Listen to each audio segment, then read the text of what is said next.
dahil catering is life, motherhood is lifer, and TikTok is lifest, gagawa tayo today ng chicken cordon bleu.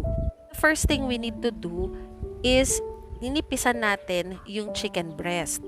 After nun, ihahammer natin siya or ipapound natin para mag-loosen up yung muscle at saka magkaroon ng even space for rolling later. Next is gagawa tayo ng simple na brine which is white sugar at saka salt and then water.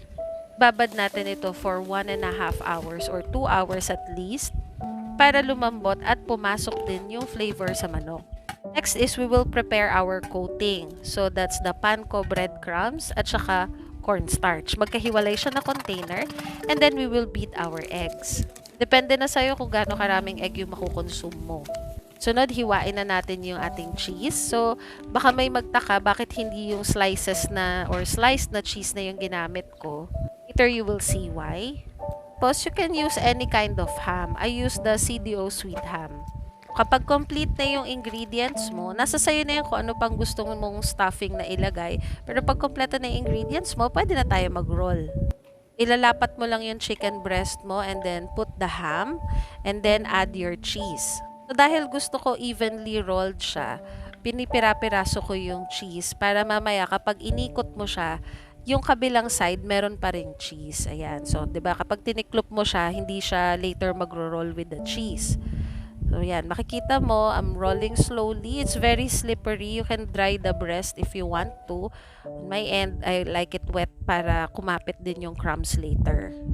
Maraming nagsasabi, napaka-common na daw nitong cordon bleu sa catering.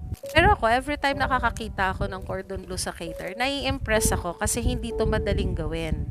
Kapag tapos mo na siyang i-coat with the egg and then the cornstarch and then the breadcrumbs, lalagay na natin siya sa cling wrap or sa plastic wrap. And then we will freeze overnight.